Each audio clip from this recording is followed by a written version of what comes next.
Hello, Internet. You're listening to the In Your House Comedy Podcast with KD and Kersey. Now hold on to your butts. Keep your arms and legs inside the podcast at all times.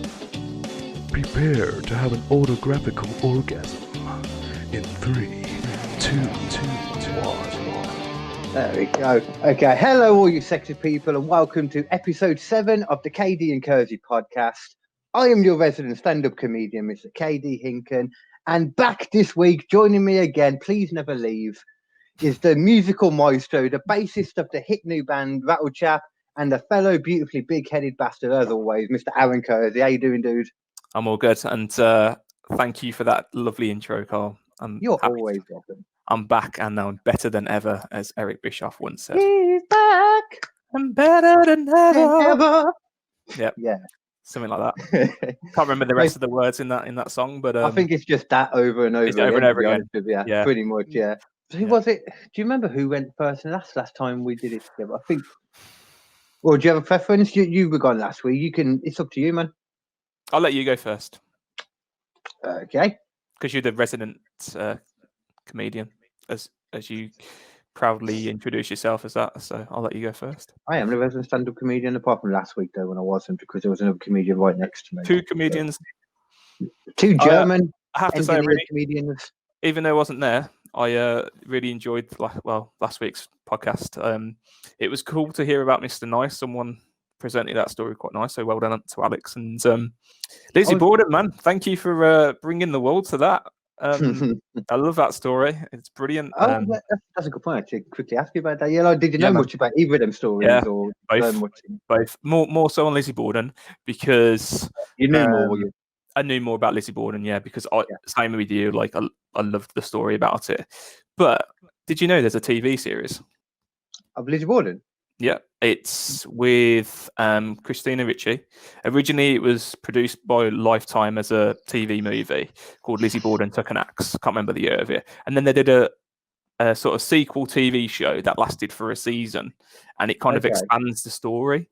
It's really interesting, man. It was on Netflix for a bit, but it only lasted for one season, annoyingly, and it didn't really go anywhere, sadly. But it's quite interesting. So you'd have to watch the film first. That was it like covering her kind of like life and stuff and that whole bit, I'm guessing? Yeah, but she they make her into a murderer in it.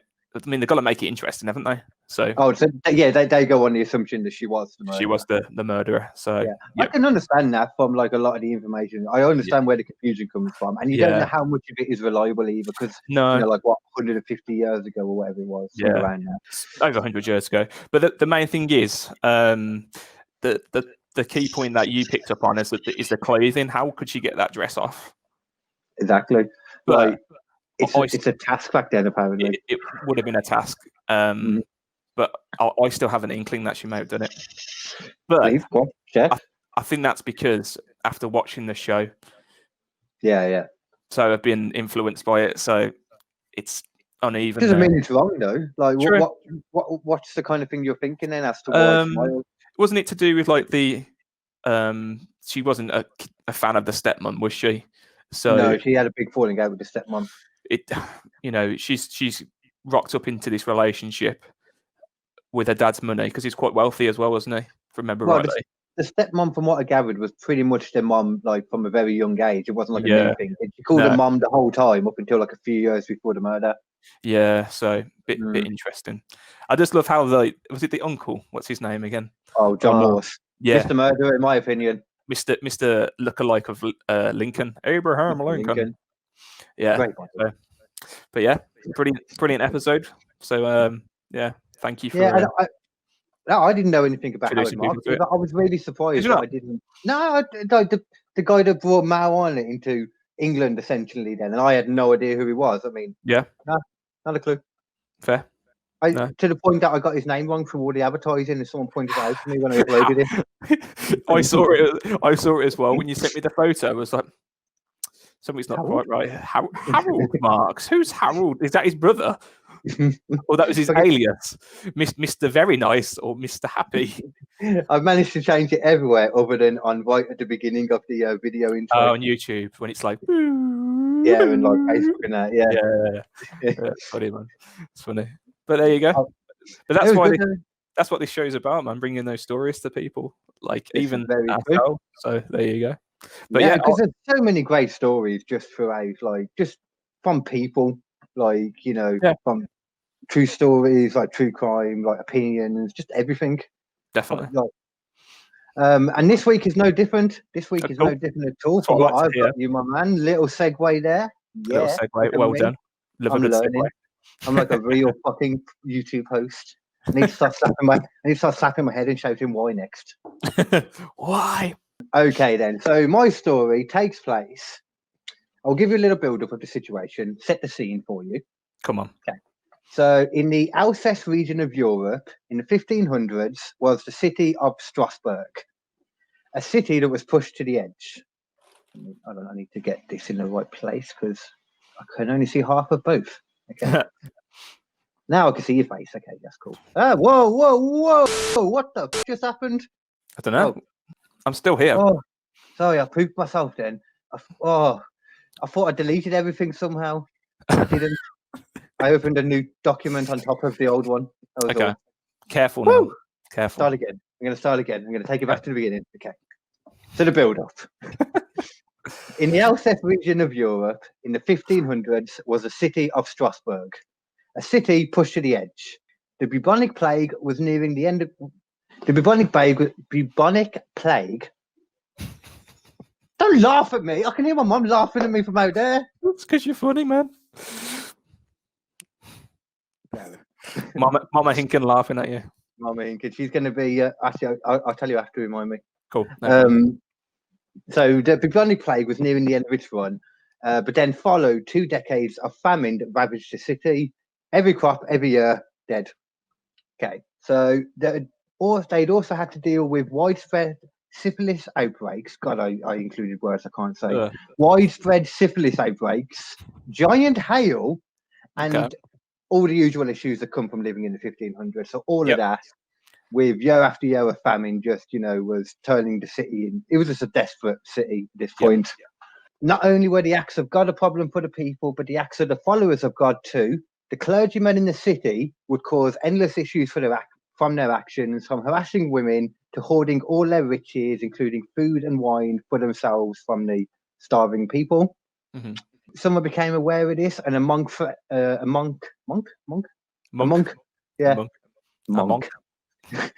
like I'm trying to insult like Manchester people or something. A monk threatened to murder a man that discovered their wrongdoings, just straight up threatened to kill him. The clergy and lords had also begun hyping up taxes for years and years, and the town folks were eventually banned from fishing in pools and streams, cutting down trees for materials or fuel, hunting any type of game, and they were not even allowed to pick acorns or berries, which, considering the famines, caused issues for people because eating. Yeah. Mate, an important thing in our lives to eat, Yeah, it is something we need to do. Yeah, apparently. So that's like just an idea of the build-up of what's been going on for the last couple of years in this particular city. They just had a string of bad luck, basically, the shit after shit after shit, year after year. And then skip forward up to 1517, the year following all of that. So that was about like 4 years worth of crap. Yeah. 1517 was the year that they dubbed the bad year. So this was after this. That wasn't a bad year. Exactly. Okay. Fair. So 1517, as they refer to the bad year, they had even more frozen crops. They had even more of this weird hail that they kept having, apparently. They had smallpox outbreaks. They had leprosy outbreaks. They had a resurgence of the bubonic plague, which lasted for a little bit, a second wave. God knows why I've got second wave in my head. But there was also recent incidents of waves for viruses, maybe. Couldn't be that. They said that wouldn't happen. Don't be correct. You're telling me? No, I don't believe it. The government are wrong. Let's not go into that one because no, we'll be here all day. Literally. Yeah, so there was also a brand new pandemic that came at that time in 1517 titled the English Sweat. This was a disease in which you would sweat constantly for a couple of days until you died, and this just continued on for another year. So that was 1517, the particular bad year, apparently. You sweat so much you die. I suppose because we're made up of, is it 8% water? Yeah, 5% Yeah. water. You just get like super dehydrated, wouldn't you? I Yeah. assume. Yeah. I perspire a lot. Am I going to die? Well, you will die Eventually. Not yet. eventually if you But keep not drinking from that water. sweating. Not from sweating so much. I mean, I find it weird that they called it the English sweat because one thing about English people, we don't get any sun whatsoever. So sweating is not something we worry about that much normally. No, You know what I mean? That's very true. Unless it's the hottest day of the year so far. But then we all smell, so we're cool. Yeah, that's true. So skip forward then another year. Mhm. So now we're on to pretty much the beginning of the main story. This is July 14th in the summer then of 1518. Enter Frau Troffer. Okay. Oh, God. It's weird because this is France, but yet everyone sounds a bit German. Troffer. Frau as well. Frau Troffer. Yeah, Strasbourg. Strasbourg. Strasbourg. I'm not even going to try and do it. I think it's Strasbourg or Strau. Yeah, I don't know. Yeah, I'm not French. Strasbourg. I assume it doesn't exist anymore, so I'm guessing there would only be written things of it. You know, all the stuff I got for this anyway was all written, 1500s and that. I don't. Yeah, obviously they wouldn't have fucking tape recorders on the boat. Yeah, just written in some parchment paper that you discovered in the ground somewhere. Put it fucking out. Yeah. With the story. Anyway, so Frau Troffer, Anyway. lovely old lady, Frau Troffer, apparently. General resident of Strasbourg. Like many others, she was tired of all the bad eggs that her community had been handed. No actual eggs were being handed out because they were all starving, but you know what I mean. However, she too would fall ill, like so many before her, with what was believed to be the English sweat. However, on the third day of her illness, while she was walking through the street, from out of nowhere, when talking to someone, she started dancing. And she danced. And she danced until she passed out from pure exhaustion, then woke back up and started dancing again. I think I know where this is going. I think I know this story. You don't. I know you know this story. Stop pretending. Go on. I'm excited. So what are you thinking at the moment? Because the title will already be on the things. Yeah. I think I remember. Don't go too much into it, but just I won't. But apparently, I'm feeling she starts dancing. Actually, yeah. Okay, keep it there, because the next bit will go more onto that. Okay, so that's fine. Okay, That's fine. Okay. So people were perplexed as to why she was doing this. Some thought that she may be doing it despite her husband, because apparently her husband reportedly hated dancing with a passion. However, this is hard to believe, as a travelling author at the time called Jennifer Wright wrote that after 3 days, and I quote, after 3 days, blood was oozing out of her shoes. Blood out of her shoes? Yeah, because she'd been dancing so much for 3 days, the blood was just seeping out of her shoes. Yeah, either her toenails had fallen off or her toes had fallen off. Or soles, literally. Literally her soles. Which, makes perfect sense as well. So that kind of goes against what people were saying, that she was just doing it on purpose to try and teach her husband a lesson, which would be the stupidest lesson ever. Yeah. Hold on, stay where you are. Thumbnail. Video. Yeah, put a thumbnail where I put something in the middle, so it's perfect now. Okay. I'm going to write that down. 1647, and we'll get back to it. So, so to be fair, that does give some credence to why she wouldn't just be doing it on purpose, Definitely. So everyone was talking about, because the whole town could see her, she was in the open doing it. So some believe she may have been cursed by Saint Vitus, who was a saint that gives support to people with epilepsy, and actually gives epilepsy to the people he doesn't like. They had a fucking god for everything, didn't they, back then? Well, they really did. They had a god of wine in the ancient Greek and stuff.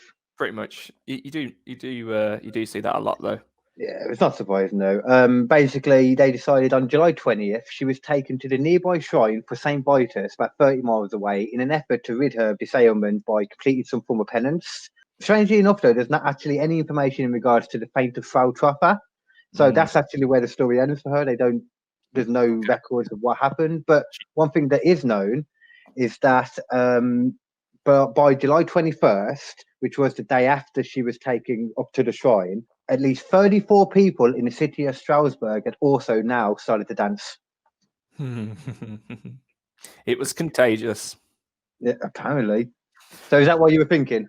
Yeah. I think I've heard of it before. Not so much, just passing. So It's the same. Yeah, that's exactly what it was to me. It was one of the things I'd always heard about, and then I watched them and I was like, oh, there's a lot more information on this than I thought yeah, there'd be. I think it was just like weird occurrences that happen, like a video. You get them like for 5-10 minutes, and Yeah, top 10 weird occurrences that happened in history, exactly. Yeah. something like that. So yeah, Yeah, so I think the other thing I found really strange as well was just thinking about it in the sense of like, it started with one person too. That was a strange thing that I didn't think would happen. But like hysteria, like people just went because they were so sad about the previous year. They were like, might as well dance ourselves to death. Yeah, but it's like, I mean, that I'm guessing that's kind of the belief of it. Yeah, because it's just a weird one. So how would you get that into your head? But yeah, definitely. So the deadly dancing had now reached the epidemic level, and much like Frau, the dancing was not that of a joyous nature. One chronicler that was passing through the city at the time wrote, and I quote, "Those that would momentarily rouse from their trances would scream out in pain and beg for help from the gods. The saints and the bystanders watching the horrific scene." Oh, sorry. They would scream out in pain and beg for help from the gods, the saints, and the bystanders watching the horrific scene. So a lot of pain in that involved in it. And apparently, as the situation grew worse, a group of magistrates decided to take action and contact some local doctors. Fucking first thing to do. They dance along. Can I take your temperature? It's funny that you mentioned that because they stated, the doctors, dance is a natural disease which comes from the overheated blood. What? Upon learning this, the magistrates came up with a plan to make them stop dancing. Aaron, I need to ask you right now, what was that plan? I have no idea. No, what do you reckon? So they got told by the doctors that it happened, that it was due to overheated blood. That's what their opinion was at this time. So what do you think the magistrates, the council, did upon learning that? I don't know. Just threw water over them, like cool them That down. would make sense. That would make sense, yeah. Cool them down. To cool your temperature down, I suppose. Just get in some cold water and bring the level down. Mate, I don't know. I don't know science. No, you've got the perfect bit of logic there. It's just a shame that they didn't. Oh, okay. Because what they did, they decided that the only way to make them stop dancing was by making them dance more. They constructed elevated stages, paid dozens of bands to play music around the clock, and then ushered the dance afflicted onto the stage areas to dance for the rest of the city's entertainment. And the council also employed unafflicted people to dance along with the entranced people to encourage them to keep going. The unafflicted would also pick them up as they were passing out to keep them awake, to keep them dancing, and then the band would up the tempo. So the term is it dance till you drop?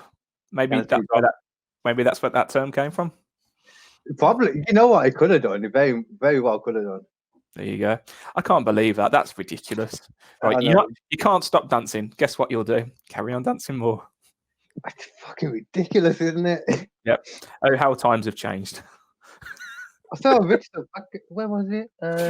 What did I write somewhere? It would be like employing a vaccine for COVID that involves having a massage from someone, except that someone has COVID and they're using their tongue. Yes. That's what it'd be like. I mean, exactly like that. Putting out a house fire by setting it on fire. Oh, that's another good one. Have you got any more for me? I like these. This is like trying to wash your car while it's raining. Well, that kind of makes sense. Yeah, I've seen a video of it.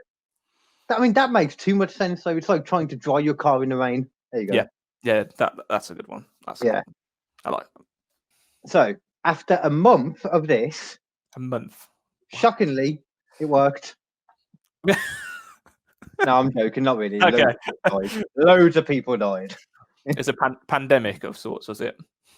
Funny enough, a traveling merchant who was passing through was recorded to have said, in the year, and I quote, "In the year 1518, in the summer, lots of people died from the St. Vitus dance in Strasbourg. About 15 people died a day." Wow. Because it kept, yeah, that's one thing I forgot to mention. It kept building and building because obviously you had all the people on the, Yeah, and they were catching it. Exactly. Yeah. Yeah.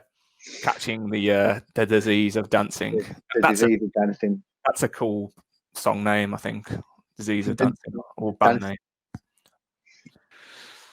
Dancing with the Dead. I feel like that's something already. That is something, isn't it? I used to have a band called Dine with the Dead. Oh, I like that name too. But people used to get confused with Come Dine with me, so what? I don't know. Or they used to say dying with the dead, not dying. And I think it's because you're from Birmingham. Oh, wait, were you dying with the dead? No, so we're dining with the dead, so dying with the dead. Dying with the dead. Yeah, so people used to think we were saying dying with the dead. And it would be like, no, dying, D-I-N-E with the dead. Okay, so last little bit of the story then. The council eventually realised their mistake and ordered everybody to stay in their homes, and all manner of music or musical instruments were banned. Well, okay. I would have not lived in that society. I can't play my bass. You can piss off. Well, no, weirdly, actually, string instruments were allowed, but you still couldn't have music. Yeah, it was weird.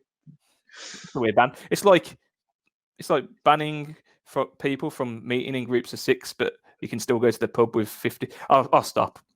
Or it's like telling people to sneeze into their elbow and then telling people to touch elbows of each other.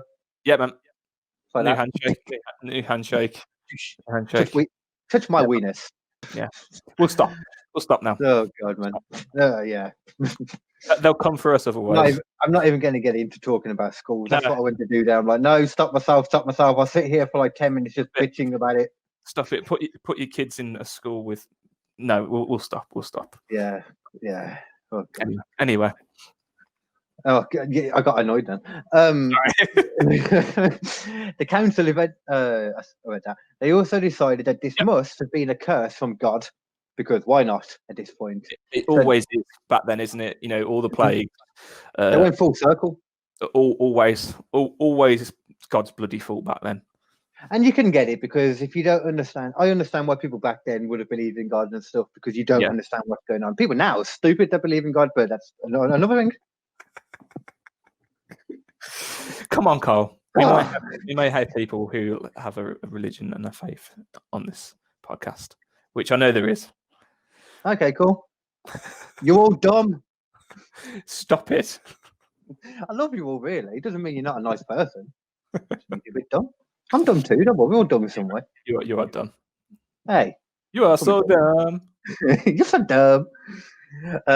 Anyway, so at this point, there was at least over 300 afflicted dancers. The council came up with a new plan.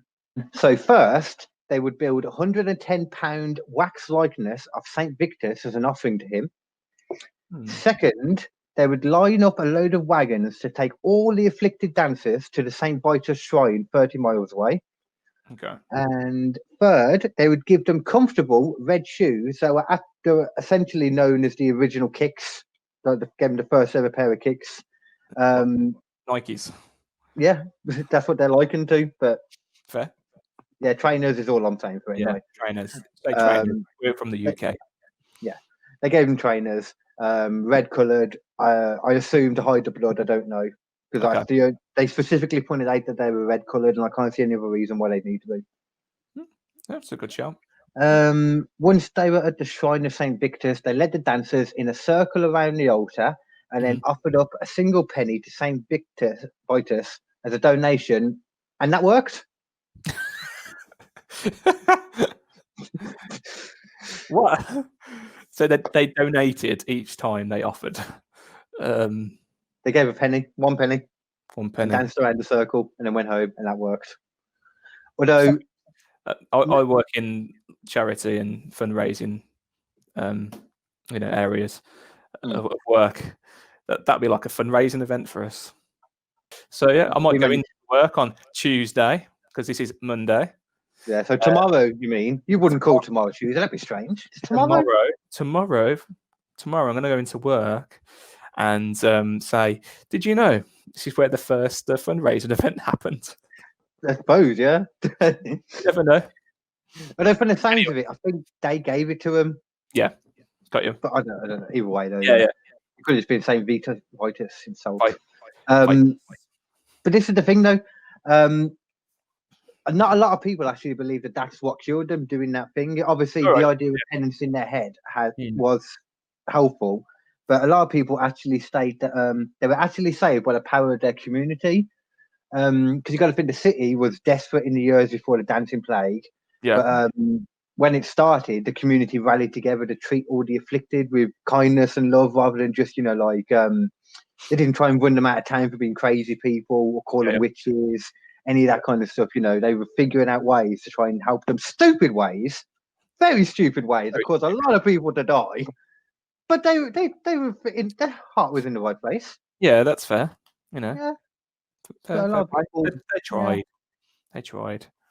Kind of nice when you think like that, because I could imagine back then they would just be like, "The fuck's wrong with you?" and chuck them out or do whatever, Idiot. But yeah, so that was as near to a happy ending on that story as you can get. They stopped. Everyone cared for them. Lots of people died, but I wonder how it just completely stopped though. Like, what stopped them from going? Okay, I've finished now. It's probably because I reckon it's probably just because they stopped their fun. They stopped all the music, and then they were just like, I don't know. They tricked them into thinking it's like placebo effect. Yeah, that's a good shout. Yeah, just weird. I always wonder if it's like some sort of because I have heard about this story, and as I mentioned, but not in full. Yeah, it was passing as we said. But I always wonder if it's like something to do. When people say, "Oh, it's something in the water" or something like that. Just could be. They wouldn't have had like hallucinogens, well, that we know of. They had hallucinogens back then, but maybe not in that part of France. But at the same time, people were traveling around. Yeah, so maybe it was the beginning of something quite strong. Some strong drug that was passed around in the water or something. I don't know. Yeah. No, I mean that has credence. Someone would have to probably purposely start that, but at the same time, I wouldn't put it past people just out of pure boredom, because it just takes one dick. Yeah, it kind of reminds me of like the Jonestown massacre, where something like that could have happened. You haven't heard about that? I've heard the name, definitely. The name sounded very familiar, but no, I couldn't tell you what that was. Okay, well, you can go and research it, and I'll either bring it to the podcast or you can. I don't mind, but yeah, you should look that up. It's if you might do it at some point, then I might. Well, then again, we'll see. Yeah. It's messed up, man. It's messed up. I probably do. It does sound like something I've seen, but I don't. God knows. Yeah, they all kind of mold together, don't they? Until you look at the story. I do. Yeah. There's also a Jonestown Massacre. I think there's a band named after it as well. Oh, okay. Well, it's mixed with the one of the original guitarists from Rolling Stones, Brian Jones. But they extended it. He's in the band. But he's very dead now. He's been dead for many years. They named the band, I think it's the Brian Jonestown Massacre, like rolled the two together, which is kind of cool. Anyway, I digress. If it's something that he would like, then why not? That's cool. I'm not sure, but no, I don't know. Oh well, no. That's, as I say, I've heard that very briefly before. Yeah, it's so weird. Can you imagine that happening today? No, well, if it did, I think I think there would be more of a negative reaction to it nowadays, because there's less belief in not necessarily in supernatural, but there is less widespread belief in religion and all that now. Definitely. Yeah, I suppose because we've got things like structured governments now as well, keeping us in order. That so much. This is so relevant, isn't it? Speaking about this subject, I like that. Yeah. So fair play to you. I think it would be a case very similar to what's happening now. They just wouldn't know what to do. Yeah, and they'll just try anything and everything to get this to stop. But I don't want to say it's not going to, but it's just. Well, it will stop eventually, just because it's just kind of how viruses and stuff work. But I don't think it will be because of. Well, it won't be because of the American government anyway. That definitely won't be the case. Yes. Even more so, what's come out today or yesterday about Trump. You seen that? No. he was doing I can't remember the guy's name, but some guy was interviewing him for a book that he was bringing out, and basically Trump was talking. It was only like a month ago or something, and Trump was talking in interviews. He thought he was saying good stuff, but he was just admitting that he knew all along at the beginning that the virus was a lot more deadly than he made it out to be. He knew everything that everyone talks about now. Yeah. But yeah, at that time he was coming out saying, "Oh, it's fine, go about your business, nothing to worry about." It's like, yeah. I mean, America seem to be a bit more relaxed than we are about things like social distancing and stuff anyway, don't they? Yeah. So it just goes they're not really together. No, sadly not. But it is because of the president. That's the one thing the president should be able to do, is at least bring the states together. And Boris can't do it either for us. He's doing better. I don't want to say this, but he's doing a bit better than Donald Trump is. At least he's got. Yeah. It's ridiculous. It's ridiculous. You say he's doing better, and it seems like he is, but he's only got 4 different places. So if you look at Trump, 4 states that Boris has got. Scotland are doing something completely different. Wales are doing something completely. Apparently, the Prime Minister only has power over England. That's what I've learned through this. Well, yeah, that's a good point. To be fair, so it's pretty true, isn't it? Yeah. And the thing is, I don't think he makes a lot of the decisions anyway. He's like the little puppet. Yeah, it's silly to think that. So you say that though, but with how this is the problem I have with a lot of conspiracy theories now, compared to what I used to have, is that. You look at something like this and you see how crap and unorganized the government are and how they drop the ball constantly. I can't imagine them looking at how they've dealt with this. I can't imagine them being able to cover something up for years and years and nothing coming out. Or you know what I mean? It just doesn't weigh up to me. No, it's very strange. It could be 5G though. Those towers. God. Those towers. I've got one over there. I've been feeling it last week. Oh fuck that whole bit when it came out, I was like, "Are you fucking stupid?" You got to wear a tinfoil hat. I was like, the amount of third world countries where coronavirus has been an outbreak, and I'm like, you think they've got 5G? Yep. You fucking idiot. Ridiculous. Not you, them. No, I know, but I'm pretty sure they built a tower not far from here. Really? I haven't gotten well just yet, but hey ho. Yeah, but you got a big head to protect you, though, like me. What's that? Sorry. You got the big head like me to protect you. That's true. You should do something to raise, I imagine. Like a bobblehead. I think that's why I have shoulder problems, because my head's so massive. Oh, that's amazing. I don't think my head's on straight sometimes. I just wake up in the morning, it's like, Your head's got a good shape, though, to be fair. You've got the oblongated shape that I have to cut my hair to go for, Oh, okay. Yeah. Mine's a little bit like that. If too short, it looks like I've got massive ears. See, at the moment, I've got, because I'm growing it all, I've got, fluffy white man. I haven't had, a white man afro like this way. It does not so much now because it's all flat. But... You can't say white man afro. You have to say... Hold on, I can't hear you. One second. You have to say Jew. Tell me how I'm not politically correct in one moment. Hold on. What was that? You have to say Jewfro. Huh? You have to say Jewfro, apparently. Jewfro? Yeah, I don't know. So I can't insult white people work and insult Jews. That makes sense. Are most Jewish people white? Anyway? Actually, no, they can't. I suppose it more originated in Jewism, and that's probably more Middle Eastern, I guess. Yep. Yeah. It's like when Jesus is portrayed as a white man, but he should be darker coloured. I am the only white man in the village. Is that a Welsh accent or? I don't know. Jesus? I don't know. It was supposed to be Jesus. That's how it came out. But it's Welsh. Apparently, I think Jesus is Welsh.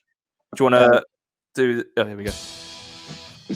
So we don't have actually anything to say. But as always, everyone, then, if you go on to Nobody's Priority Clothing Apparel, you can get to it through Facebook. I will put the link in the description this time, which I always forget to do. But there is a multitude. Yeah, remind me, because I'm fucking terrible. Thank you. I bet you forget now. I will. There is a multitude of sexy ass clothes on there, though. There's clothes that actually aren't just covered in a brand name, and I fucking hate that. I know you do too. I mean, look at what you're wearing at the moment. You're wearing a fucking Becky Lynch shirt, man. Yeah, man. That banging. Can't see it because of the graphic though. For Beautiful. I'm wearing You're always in nice clothes. They look like they're nice, but they smell. Okay. Not really. I can't smell. Yeah, so. I'm sitting in the salon today, my fiance's salon, and she is actually a nail technician. So if anyone needs their nails done, Boston Nails on Instagram and Facebook, check her out. A Birmingham-based nail technician. So if you're looking to get your nails done, look her up. Francesca. Don't hook her up, she's your fiance, but... Yeah, look her up. It should have been the best word there. Look her up. There you go. Look her up. Look her up. Yeah, get hooked up. There we go. I've to be fair, I've heard good shit from my mum about that anyway, because she's always looking for people for fucking nails. So. Cool. We'll have to get it down. She's got a better setup now. Nice and it's nice and spacious. I'm sitting here on this lovely. I don't know if you can see. Where is it? Well, I can see what you're sitting on. No, I can't. How would I be able to? My lovely pink seat here. That's a very manly seat. Have there. There we go. Oh, fuck you, swivels. I don't know. Swivels. Damn it. I can't take the mick out of it anymore. Swivels. But yeah, no man. Thank you for. We'll have to throw some of the stuff in the description, and I'm going to make sure I do that this time. So I'm really bad at doing that. That's fine. I'll remind you. Oh, okay. Right. Yeah, whenever you are ready, man. So, have you ever heard of someone called Purple Aki? Called what? Sorry. Purple, and then first name Purple, second name Aki. No, but I fucking love it. But okay, so this isn't actually his real name. So the gentleman that I'm speaking to you about, his real name is Akinwale Arabiki. Okay, so this is quite an interesting one for you. So you never heard of him? No, that does not ring about at all. None of that at the moment. That's fine, because essentially Purple Aki is not only, well, originally a myth, like a boogeyman or a bogeyman, as where people would say, I think in the Merseyside areas, people would say to their kids, that's England. That's England. Yes, England. Yes, yeah. Liverpool ways. Yeah. So people would say to their children, be careful being out in the streets, or Aki will get you. Purple Aki will get you. He'll come around and he'll touch your muscles. And he'll what? Touch your muscles. And I'm not speaking about fish here, Carl. I'm speaking about your actual muscles. Wait, the main muscle, or what? Just any muscle? Any muscle. So we'll go a bit of backstory for Akinwale Arabiki, or other than well, yeah, we're not in that area, so we're fine. It's still around. So, or Purple Aki, as we'll call him in this story. So Purple. He's quite a tall guy. He's 6'5", and he weighs 22 stone, and he's a bodybuilder. Oh, geez, okay. He was born on the 15th of July, 1961, in Manchester. His mother was a secretary student of Nigerian origin, and his father's identity is actually unknown, so I don't know who his father is. He was placed in care at the age of 6 months, and spent some time in Bernardo's home in London. No, I can't say that word. London. That one. London. One good thing about having a small tongue, you can't get tongue twisted. Yeah, shame. I can't say. So you can say Welsh words, Carl. You can say Welsh words with a small tongue. That's what we know. I could do tongue twisters as well. Love it. So yeah, as an adult, he worked in several jobs, including a cleaner in the Mersey tunnels, and there's a messenger for the Liverpool City Council. So he had a few jobs here and there. Nothing too weird. Yeah, it was just a regular dude. Sounds like at the moment. Seems to be. So the originally, being a black man, Purple Aki. This is where it becomes a bit confusing where the name came from. So because he'd always just hang around outside places like gyms or sports bars or at bus stops, and he'd just come up to random people who were quite well built, muscular, and normally quite young, and he'd go round and he'd approach them and striking up conversations, asking about their weight training, where they trained, what gym they went to, and he'd come up to people and say, "How much do you bench? let me show you. Yeah. Let me see your muscles. Can I feel your muscles? It already sounds creepy, but it makes sense. In some cases, Purple Aki would get people to squat with him on their back just to see their strength. And as he was being squatted down by individuals, he'd like feel their calves. Or I wondered what you were going to say then. You feel their cut. I was like, what? There's another story of where someone was being squatted and he actually got an erection. Which one? Purple Aki. Okay. On this person's back. I can't think of the guy's name, but they Probably did want to give it. they did a documentary in 2016 called "The Man Who Squeezes Muscles: Searching for Purple Aki." So there's quite a lot of information out there now, even though he was considered like a myth. Yeah, to yeah. most people, because people had never seen him. They would never really think it was a real story. They thought, it's a load of rubbish. Yeah, and a lot of people probably wouldn't tell that story either or use their real name. No, like of this guy, and then I squatted him. Okay, but he'd go around, as I say, these places like gyms, sports bars. He'd just appear out of nowhere as well. People used to say he was like a ghost. He'd just like randomly just appear out of nowhere, and he'd be like, "Hello, can I feel your muscles?" Kind of approach him, and he's a big guy. You should see pictures of him. He's really intimidating. But yeah, as I was saying, the name Purple Aki. There's a couple of reasons why they called him this. So there's a racial slur towards it. Basically, I'm just going to be straight with you. People would say they were so black he looked purple. But the other reason is because he'd go around and wear a purple jacket. He's always in a purple jacket, like a sports jacket. But his first name's Akinwale, so it's just a shortened version of Akinwale. So Aki. Yeah. So I mean that makes sense, Aki. And that was his nickname when he was kind of like a more of a myth. Yeah. So as he was going around, people would say, "Oh, be careful of Aki." They call him Purple Aki. Yeah, but I mean, like they knew his part of his actual name as well. Then, so credence that they knew that. There must have been people who knew what his full name was. I suppose it came into play where I'll give you a bit of his criminal history now. So on the 15th of June in 1986, a 16-year-old from Birkenhead named Gary Kelly. This is actually discussed in the documentary as well, if you want to check it out after. It's on YouTube. He was actually electrocuted on the New Brighton railway station while running away from Aki. So from what I remember, for weeks and weeks, Gary had been harassed by Aki, asking him to touch his muscles, I suppose, and just coming up and striking up conversation. Like trying to just be a predator. Sounds like it, yeah. Assault him sexually, whatever way possible.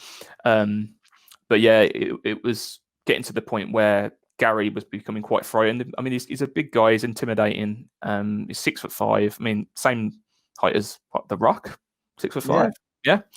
It's something you can understand why like a lot of women talk about like the fear of stuff being out on their own and that, because it's like that kind of thing. Because every woman, well, you know what I mean. I say every woman. I know what you're saying. On average, women are less physically strong than men, so they fear in the same way that us would fear this dude. And it seems I'd fear a guy that was chasing me who's 6'5". I don't care who you are. 6'5", no. Even if you knew karate, the dude is massive. 310 pounds in weight. That is 22 stone. Yeah, it's like when you saw the mountain sparring with Conor McGregor. It's like Conor McGregor's got all the skill. Yeah, he's bouncing around it, but the mountain just had to grab him and squash him. That'd be it. Like in Game of Thrones, we just literally exactly. Yeah. But did you hear the she died today? Sorry, didn't mean to interrupt. Did you hear the she died? Yeah, I know. What's the face? Wasn't Marjorie. It was her mom. Her grandma. Yeah, she was actually the wife of James Bond in what's it called? On Her Majesty's Secret Service. She was the wife. The only time James Bond got married. Yeah. I never knew that happened. She dies in the end. She actually gets shot. Oh, everyone dies in James Bond other than James Bond. It's true. Well, you never know in the new ones. Anyway. Segue. Sorry, go on. So as I say, he was chasing Gary Kelly, and Gary Kelly ran onto the railway tracks and actually was electrocuted and died. Yeah. So Purple Aki was actually convicted of manslaughter at that point and pleaded, Oh. but successfully appealed against the conviction on the grounds that he had not acted unlawfully by standing on the platform and looking into trains. So I think there's sort of conflicting stories where Gary Kelly's seen Purple Aki and just ran. He just ran for his life because he's just terrified of him. Yeah. But you could see why in a court of law it'd be hard to prove that. Yeah. Wherever people say he was chasing him. So we just don't really know too much. But then at the same time, even if you're running one way on a platform, it's like you could say, I was just running that way. It's not my fault that he thought I was chasing him. You sort of could see how that could happen, Yeah.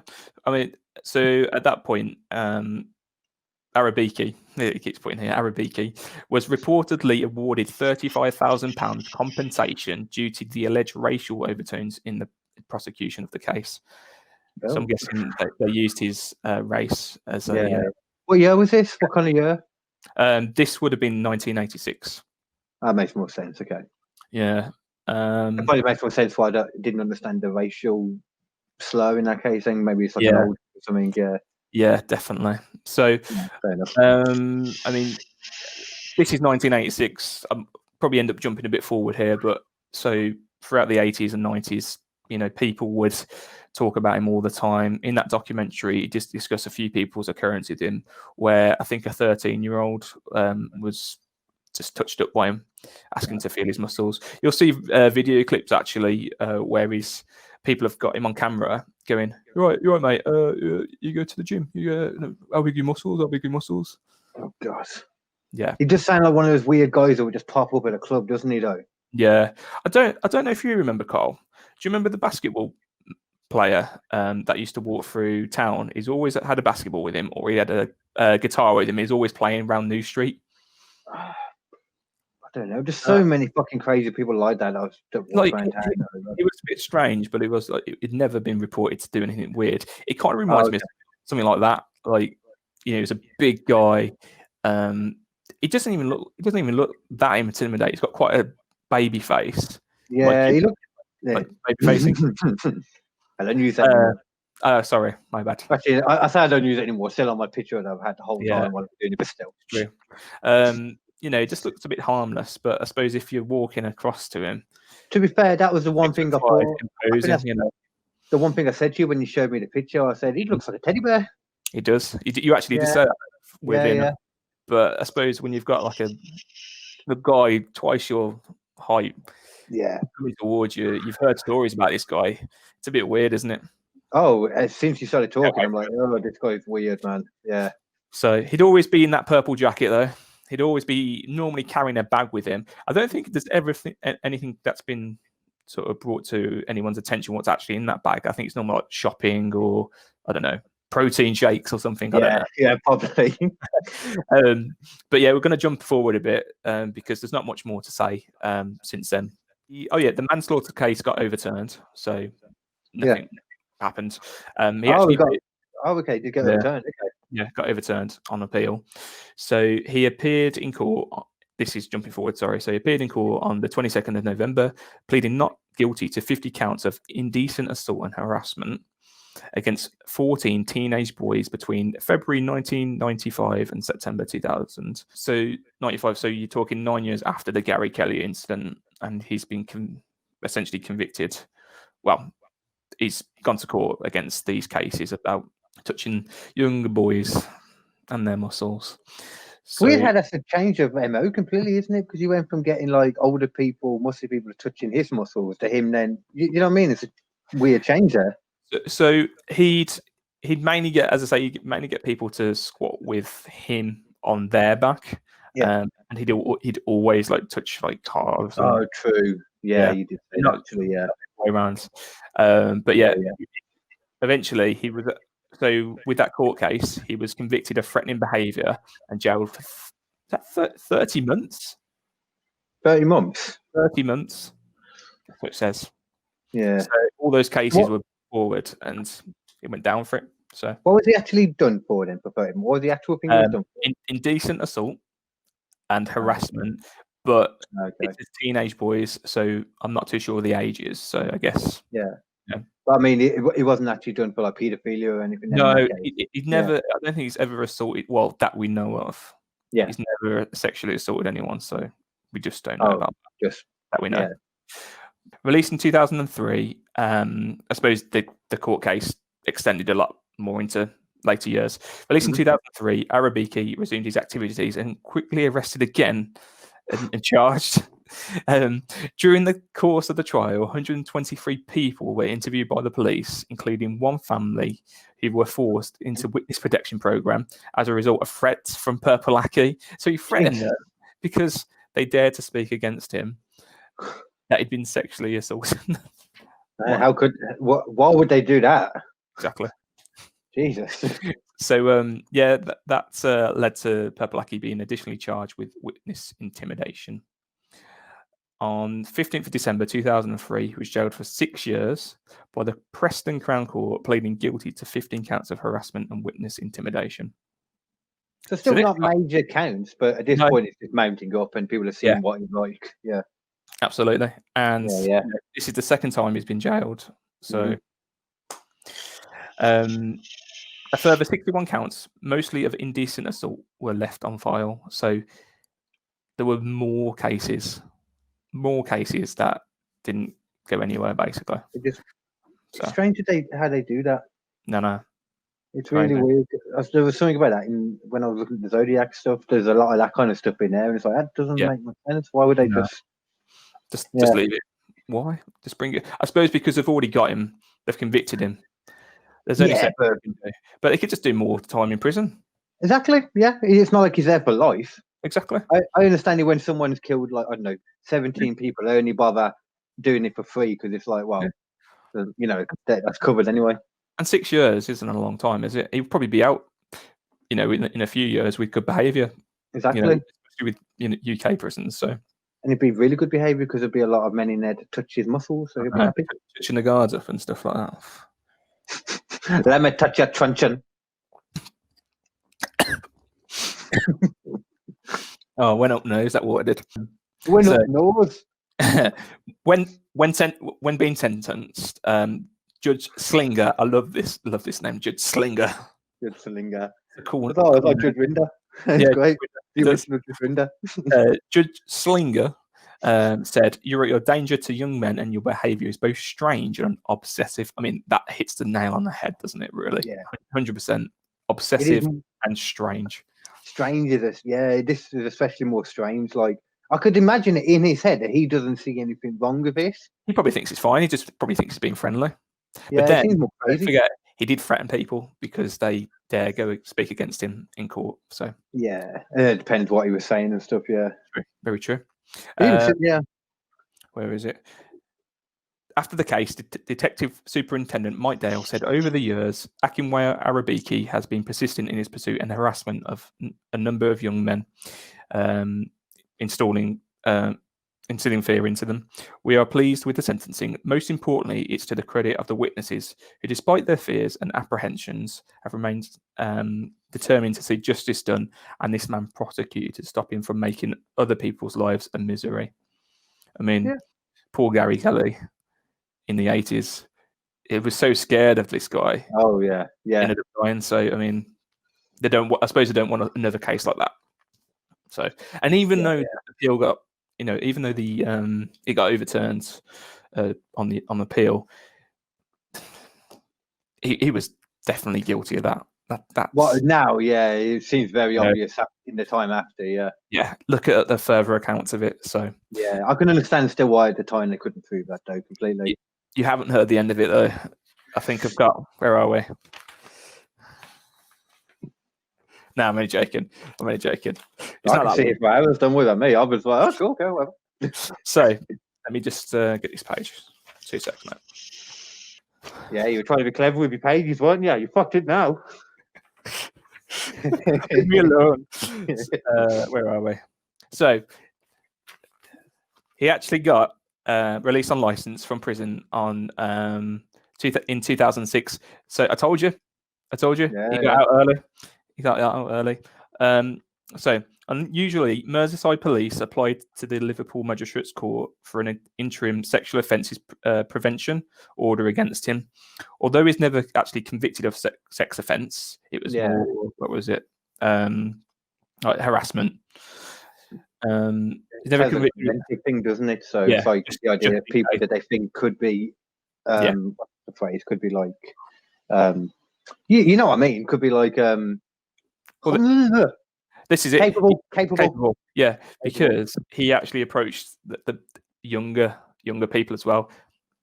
So, you know, he's a big guy. He's quite dominating. It was almost like he started with the older ones and then realised it was easier with the younger ones. Is another way of looking at it as well. Yeah. Yeah. So you can see the evolution of it. Very true. Okay.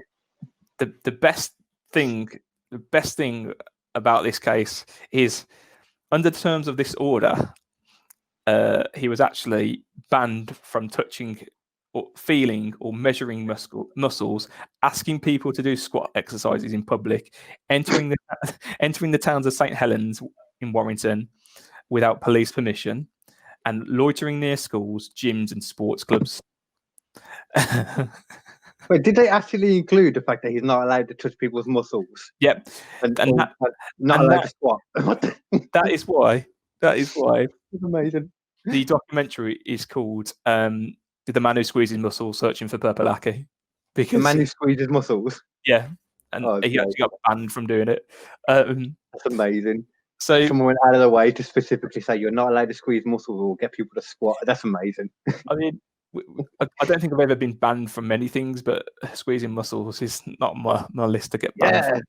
To say, all you'd have to say is you're not allowed to touch people that don't want to be touched, but no, you're specifically not allowed to squeeze their muscles. You can touch the bone, that's fine, but not the muscle. Well, I mean, muscles cover most bone, don't they? So he's shit out of luck there. Well, this is true, actually. The most important bone. Hey. So we're talking, yeah, we'll come back. We'll come back to that. On May 27th, May 25th, 2007, Purple Aki approached a man in a shopping centre in Preston and commented on his size of his biceps before touching them without permission. He was arrested shortly afterwards on suspicion of breaching his sexual offences prevention order and later convicted, jailed for 15 months, again with the muscle touching ban being made permanent. So that was the bit that got him as well, just to clarify. Yeah, that's amazing. Yeah, so this is now permanent. You'll never touch your muscles again, not even in your love life. You can't touch anyone's muscles. I hope they explicitly told him as well that they meant, like you said, that they meant the body, not the fish product. Yeah. Very good. Very good. Coming back to it, I love that you used that. When I said it, I was like, does he think I'm going to mean the little things? If I really thought that, then you would have complete reason to call me an idiot. Okay. I will keep that in mind. Did I ever say so myself? I'm not sure. I don't know. Carry on, sorry. Fine. In July 2008, Arabiki, or Purple Aki, was unsuccessful in trying to overturn the muscle touching ban at one point, behaving erratically just before appearing in court. During the case proceedings, details of Purple Aki's stalker's manual were disclosed.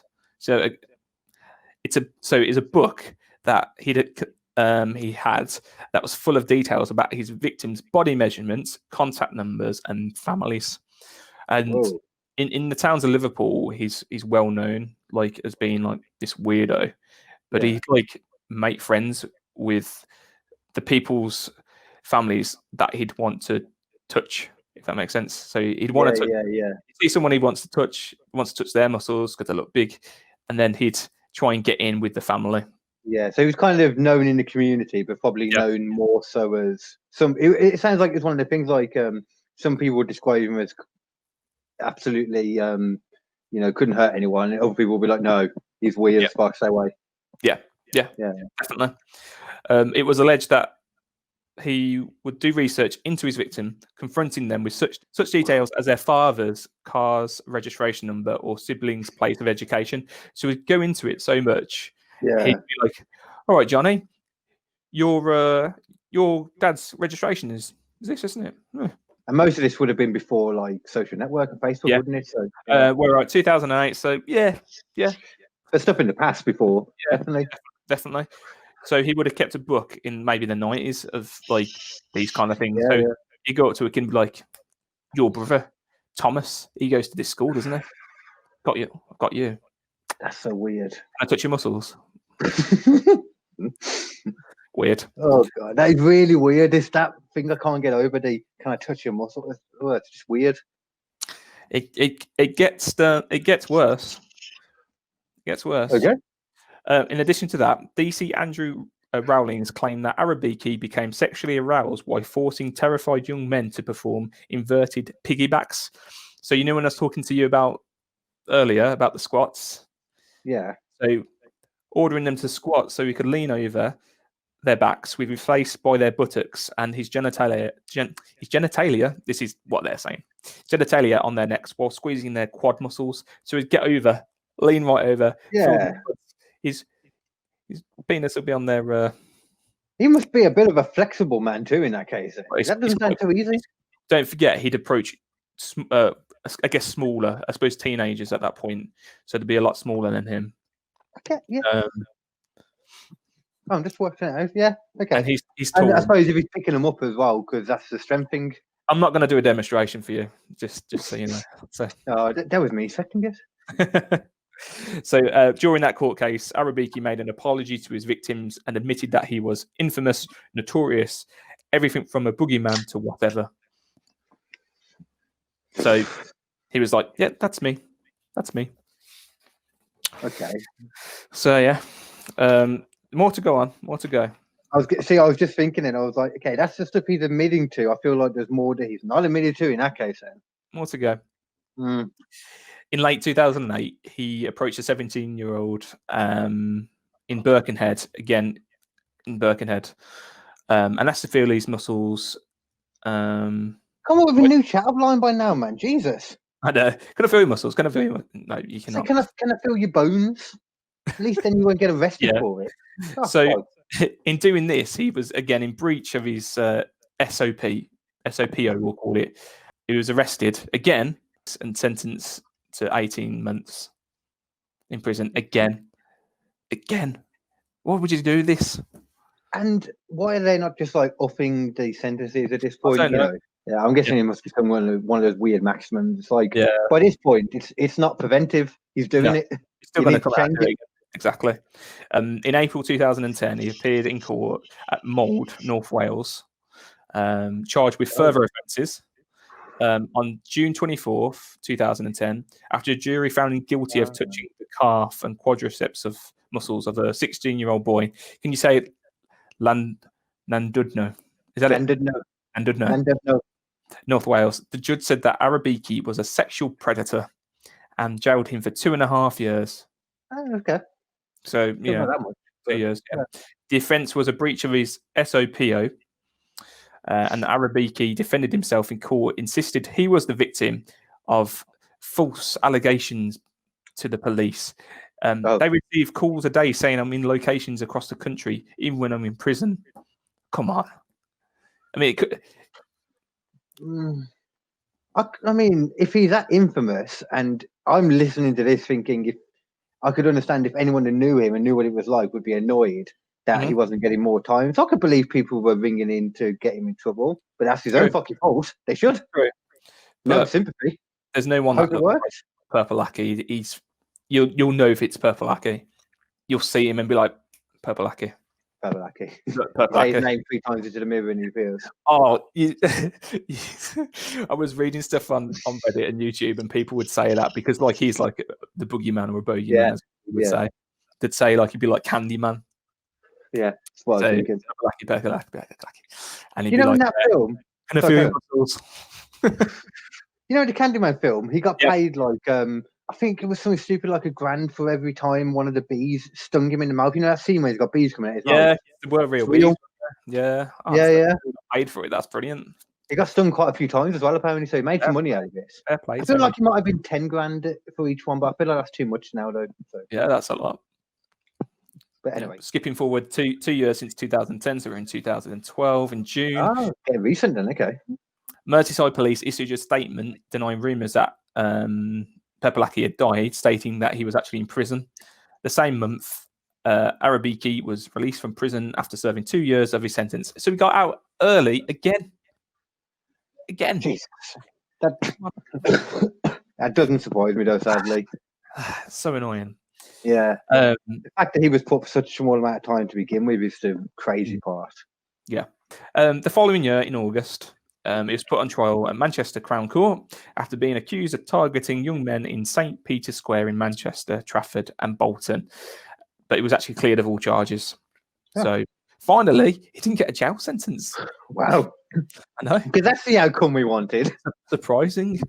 It might have been some of those more like we were saying about people just saying it. Just Fair not enough. enough evidence on him, which, okay, it does happen. That's fair. Following year in February, Greater Manchester Police Professional Standard Investigation found evidence to support police misconduct against Arabiki.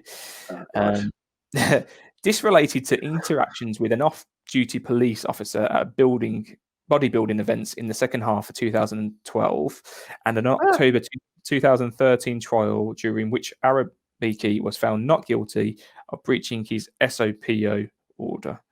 Arabiki claims to have spent almost 2 years in prison awaiting charges that were dropped or he was acquitted of. That's fucking crazy. So he was arrested. Yep. And then basically for the SOP thing again, the preventative order, which is still being done at this point, which is crazy. When did that start? From what you said, it sounds like it was about like 2000 kind of time, something around that started. So it was 2006 because it was an interim. It was an interim one, and then the later years it was a full-on ban. He couldn't touch any muscles. He wasn't allowed. Fucking hell. That's just fucking. Oh my god! It seems like he's getting away with a lot of the stuff because they're putting too low of a thing on him. Yeah, he's getting away. They can't even prove that sometimes. So he's getting away with a lot. Just not murder. I mean, there's no murder involved in this one. I know, but so essentially, like, okay. Sorry, I'm just getting my head around it. Just that's fucking. So that fucking last one got essentially thrown out of court because the copper just did something he wasn't supposed to do. Yeah, probably just told him how tricky he was or something. Well, and this was 5 years ago. That this was, no, where are we? 14. 14. So where are we? 6 years ago. Yeah. But more recently, in 2015, on October the 1st, he was found guilty once again for breaching his SOPO. Of course, he was having asked to touch and measure the muscles of a student travelling on an Arriva train rail service from Manchester Piccadilly to Colwyn Bay on the 11th of October, 2 years prior to that. So in 2013, he'd pretty much breached his order. Yeah. And then in 2015, I guess they come forward to let them know that Purple Aki tried to touch me. Shocked that he breached his order at this point. Get this, though. He actually represented himself in court, God. denied the offence and claimed he was set up by the police because of his name, because of who he is, but was convicted by a unanimous jury.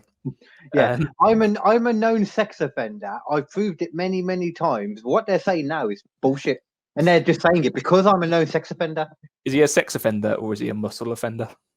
I don't think the two are mutually exclusive. Apparently he complained that he complained the use of his nickname Purple Aki throughout the prosecution papers as he regards it as racist. I mean, to be fair, like people have said because he's that black, he's purple, and that's Is it actually a known term, or is that just what he's referring to it as? Then, I can have a good look because it might be one of them. Whether he's saying it to say, I mean, oh, okay, no, it doesn't look as though it is actually a hypothetical race. They refer to purple people as a hypothetical race used when the issue of racism is discussed. Proponents of this. Basically, they refer to people as purple people, so it doesn't matter if they're blue, black, or purple or something. Good to see. Okay. Yeah. But I can still imagine it could be back then, though, because this is when the 80s it started. But So. you know, he's You always can see where the racial connotations come I from. I can see it, but I can also see because he wears a purple coat. Exactly. Yeah. Aki in purple. I don't know. Maybe that would have been a better term, but it doesn't roll off the tongue very well. Purple Aki makes a lot more sense. So yeah, he'd previously complained to the Press Complaints Commission on these grounds regarding newspaper use of his nickname. So he tried everything to say this is racist. Yeah. But it wasn't. He was just touching people's muscles. Even more recently, Carl. Even more recently, and we are coming to the end. Sorry to say about this lovely tale about Purple Aki. In May 2016, Manchester Crown Court lifted the prevention order. Right. In rendering his decision, this guy doesn't have a cool name like Mr. Slinger, Judge Slinger. He's called Judge Richard Mansell. Indicated that while breaching the order, there was a serious matter. The order's restrictions could no longer be justified.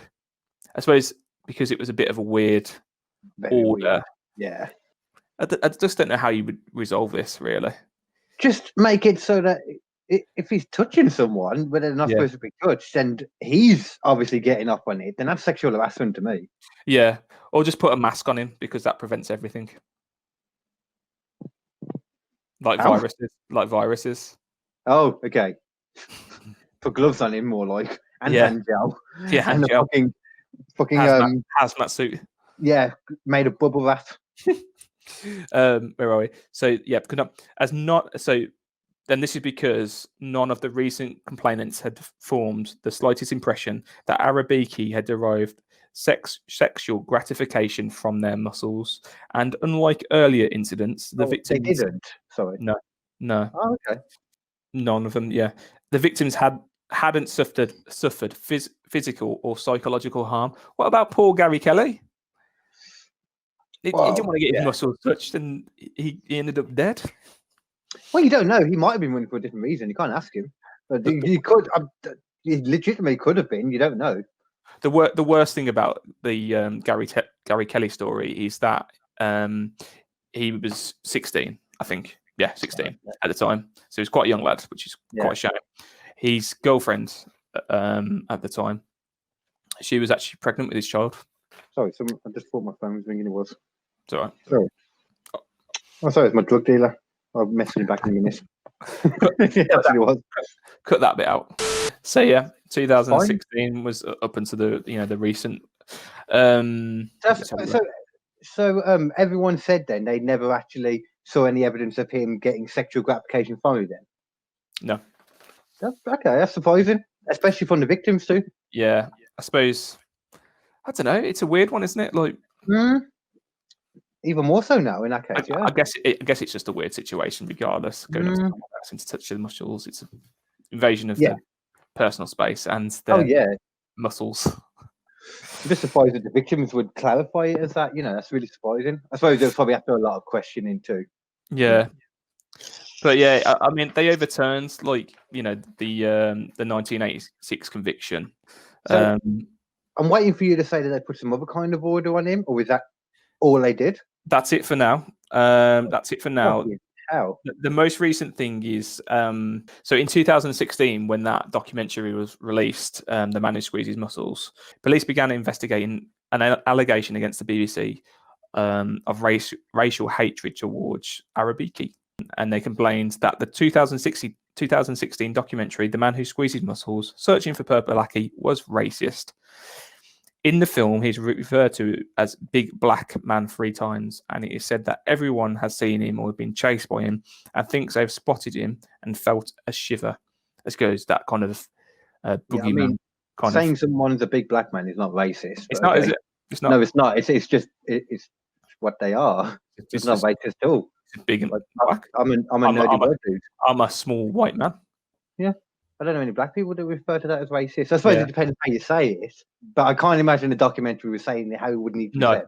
No. Like I watched it and I found it quite interesting. I found no racial slurs towards him. It was just people describing what he looked like. It's like saying the Candyman. He's an average height black man with a long coat and a hook. meat coming out of his mouth and wasps Bees. coming out of his mouth. Bees, fucking hell. Get this though, I was talking to you about people filming and stuff on YouTube and posting it on there and saying how big are muscles. In 2017, Solita Bar and Grill, which owned 4 restaurants in Manchester, apologised for naming a burger Purple Teriyaki in reference to Arabi's nickname. That's amazing. I know. After complaints, and this was after complaints that the name could be could be conceived as racist. So they had to go on. So the restaurant had posted the name on Twitter with a photo of a sign which included an arm squeezing a bicep. Oh God! Wow, man! Wow, I mean, it's a bit much, isn't it? Really. I give you a good laugh when you eat your food, I guess. Any publicity is good publicity. We're talking about them. So. Yeah, definitely. So there you go. But yeah, as I say, people posted the images on Twitter, Facebook, YouTube, saying Spotty Purple Aki. He's normally on the trains. He seems to travel a lot towards Wales, and that's it really. There's not much more to go on from that. But I suppose you're still out and about then. Yeah, I mean, they did on that documentary. They did try and look for him, and try and get interviews, I suppose, to get the accounts on his side. I suppose want to hear what he has to say for himself about all these. Because a lot of the time they do in the documentaries, they do manage to speak to the people. Yeah. So unfortunately, he was unavailable for comments, but people of all ages now still refer to him as Purple Aki. He's not so much a boogeyman anymore. He's more of a person that we know and just to watch out for, because he'll touch your muscles and get aroused by it. So that's the one good thing about all the information available nowadays with the internet and that, is that you can be aware of these fucking people. You've got kids, I suppose you have to protect them in a certain way, and you think about that shit. You can't help it. That's it. So I suppose the people of Liverpool did their best to say, watch out for this man because he will come and touch you, and that he did. Yeah, fucking right. So there you go. It's horrible as well when you hear that those people are still around now. Too. Yeah. I mean, this guy's clearly not right. Seriously has issues. But I've had I've been looking into it a little bit more, and I've heard stories, tales about how he's protected by people in the area because of the lot of nonces, as we call them. Yeah. Sexual predators. He wouldn't even be on that list, though, would he then? So how would he even know who they are? He wouldn't be. He wouldn't. But yeah, apparently he's quite protected by all the sexual predators, because I suppose he's in the clique of it, isn't it? He's still harassing sexually harassing people. If he's in that circle as well, he's would be looked at. When people live vicariously through people because other people can get away with that stuff because they're not on the register. Fucking hell, man. Yeah, so scary. I mean, I've never heard anything like this before. My mum and dad would always talk to me about stranger danger and all that stuff, not accepting sweets or just come see my puppies, that kind of thing in the van and stuff like that. But I've never heard anything like this before in Birmingham. So to find something like that happens in another city is just bizarre. The weirdest, kind of story like that I've heard in Birmingham is, do you remember, it's not anything like the same, but a weird kind of mythical person. Yeah. What was it called now? It was on my first Babyface and the Goth one that I did. This was, I'm trying to remember what he called it. It was the Subway Gnome or something like that. The Subway Pixie, something like that. Subway City, the Tunnel Club now. Oh, yeah. Apparently a guy would regularly, because there's the bridge there, and people would always piss off the side of it. Yeah. Just what always happened because of the walkway bit. And he would regularly stand down at the bottom, wait for someone to piss over the edge, and then just walk under and just stand under it like a shower. Like golden shower? Yeah. And he would just do that and then walk away. Weird. They should have called him like a troll under the bridge or something like that. It probably was. I'm just butchering the name, man, to be honest with you. The Subway troll. Subway piss troll. Yeah, I don't want to say I hope you enjoyed that, but I hope you found that interesting. I find it very interesting. Yeah, it's always the case with these things, isn't it? It always comes down to the police just fucking up. Yeah, and the judges as well, and I suppose the jury as well. You know, Yeah. just not looking at this. This is sexual harassment, basically. Come on, guys, put him away for a certain amount of time, and then got out early in one sentence as well, didn't they, or two?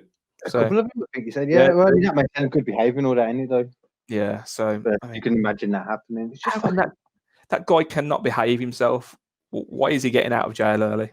well, He shouldn't. apparently he never did anything wrong in the first place. We're being Oh. told now. So he was just allowed to touch people's muscles there, I guess. Yeah, but Field day. No, man. Like that's quite a messed up story. It's not the ending that I expected at all, but it doesn't surprise me. It's the worst part about it at all. I have a feeling. The worst part that no, it's fine. The worst part is there is no ending. Yeah. Like we keep coming back to this. This guy should not be out.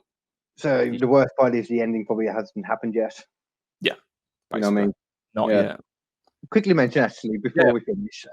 Forgot about the true crime story that kind of happened in Birmingham over the last week. Not the one here. Yeah. That guy. So I'm guessing you heard all about that. Yep. What was it? It was like over the space of 2 hours, wasn't it? He started in. I think he stabbed someone at 12:30, and then and then it was around 12 he attacked someone. Around 2 he attacked someone else, and that's the one he killed, I think. That's right. I think so. Anyway, one person died. There's like 12 quite a few were attacked. Yeah, 12 people altogether, like were injured or seriously injured. It wasn't all together. It was over the space of like an hour and a half. He did it in one, and then he like disappeared, and then the other side of town he did something else. Yeah. It was by Subway by the end of it. He started up at Her Street, and then he was down at Liverpool Street by Subway, and then he went somewhere else. Yeah, I remember seeing it happening around Her Street. But yeah. Yeah. I was in town that day actually, but really? I didn't stay that late, thankfully. I think about 5 p.m. And obviously that happened at like early hours into the Sunday. So like 12:30 we started. Not good. I think. What was you going to say? I was going to say it seemed like a spree killer, basically. Yeah, like there seems to be no motive behind it. It's not terrorist related, not gang related. Just craziness, I suppose. Don't you always find that weird on the news when they start talking about something? They say like it seemed like it was terror related. Like, well, how the fuck do you know that? Yeah, they always have to even mean. I think since we like all the instances like with the London bombings, they have to go straight to it, though, don't they? So it wasn't terrorist. No, I mean when they say it, like they think it might be just because of how it happened. It's like, well, and they throw it around too much. I think the word terrorist as well, because most of the time it just sounds like a spree killer.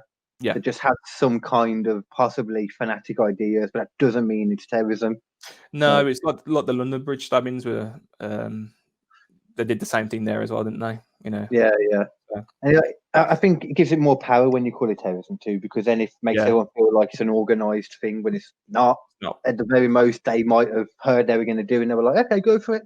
A lot of the time, that's pretty much all it is. Of course, yeah, I agree with you on that. Yeah, it just gives it too much power, man. It's silly. You need to stop throwing it around so much.